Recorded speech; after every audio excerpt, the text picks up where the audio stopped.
বন্ধুরা, welcome back to my channel. আমি আবারও চলে এসেছি একটা লং ভিডিও নিয়ে। সেটা অনেক দিন পর। আমি তোমাদেরকে একটা শর্ট ভিডিওতে বলেছিলাম যে আমি একটা লং ভিডিও নিয়ে আসবো মেলার। আমাদের এখানে দক্ষিণ চব্বিশ পরগনার সবথেকে বিখ্যাত একটা মেলার মধ্যে একটা রটন্তী রক্ষাকালী বা আদি রক্ষাকালী মেলা। তো ফার্স্ট আমি বাবার দোকানে গেছিলাম বাবার কাছ থেকে টাকা চাইতে। বাবা যখন আমাকে টাকাটা দিয়ে দিল, তারপরে আমি গেছিলাম না আমার বান্ধবীদের সাথে। বাবার কাছ থেকে আমি 100 টাকা নিয়েছিলাম, ভেবেছিলাম 100 টাকা চ্যালেঞ্জ করবো, কিন্তু শেষ পর্যন্ত ভিডিওটা দেখো আমার এটা সম্ভবই হয়নি, মানে টাইমই পাইনি যে 100 টাকার একটা চ্যালেঞ্জ করব। তো বাবা আমাকে টাকা দেওয়ার পর বান্ধবীরা বেরিয়ে গেলাম। আর আমরা বান্ধবীরা যদি একসাথে বেরোই অন্ধকার জায়গা পেলে যে কি করি সেটাই তোমরা ভালোভাবে দেখো।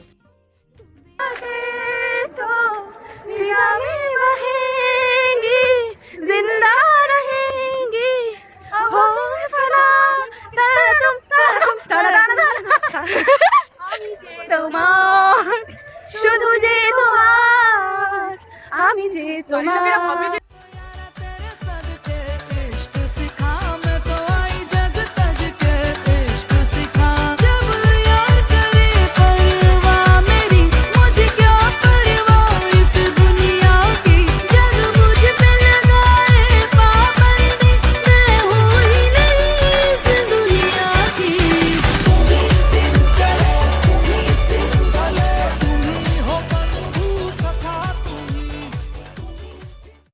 এরকম এনজয় করতে করতে তো মেলাতে পৌঁছে গেলাম। এবার তোমাদেরকে আমি বলি আমাদের এই মেলার ইতিহাসটা। এই যে ঠাকুরটাকে দেখতে পাচ্ছ না, এটা কিন্তু এই অমাবস্যার ভিতরেই তৈরি হয়, অমাবস্যার ভিতরেই পুজো হয়, আবার অমাবস্যার ভিতরেই বিসর্জন দেওয়া হয়। তো দেখো এভাবে নাচতে নাচতে বক্স বাজিয়ে ব্যান্ড পার্টি বাজনা বাজিয়ে আমরা ঠাকুরটা অলরেডি প্যান্ডেলের মধ্যে নিয়ে চলে এসেছি। এই হচ্ছে আসল মেলাটা, যেদিকে চলছে একদিকে যাত্রাপালা আর একদিকে দেখো কত ধরনের খাবারের আইটেমস বসেছে, দোকান বসেছে এখানে।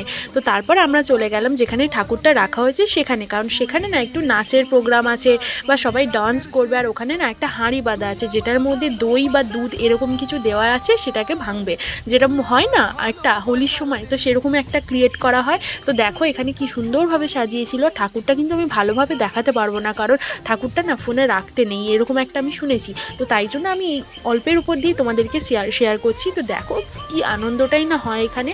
আর হাঁড়ি ভাঙার পর আমার বান্ধবীদের নাচটা শুধু দেখো। আমি এত বছর এখানে আছি কিন্তু আমি একবারও এই মেলাতে এই ঠাকুর আনার বিষয়টা আমি জানতাম না বা আসিনি কখনো। আমার বান্ধবীদের সাথে এসেছি, তো এত মজা হয়েছে না আমি বলে বোঝাতে পারবো না। আর এত সুন্দর একটা মেলা। তারপরে আমরা চলে গেলাম একটু কিছু দোকান ঘোরাঘুরি করতে, তারপরে ফুচকা খেয়েছিলাম। আর 100 টাকার চ্যালেঞ্জ তো হলোই না, অনেক রাত হয়ে গেছিলো। তারপরে ওখানে একটা বান্ধবীর বাড়ি ছিল, ওখানে চলে যেতে হয়েছিল কারণ অনেক রাত হয়ে গেছিলো, তো তাই জন্য ওখানেই থেকে গেছিলাম। তারপর সকালবেলা দেখো, সকালবেলা মেলার হালটা দেখো। তো এইভাবে আমাদের মেলাটা কেটেছিল। যে এইটুকু। ভিডিওটা ভালো লাগলে লাইক কমেন্ট শেয়ার আর একটা সাবস্ক্রাইব করে যেও। আর দেখা হচ্ছে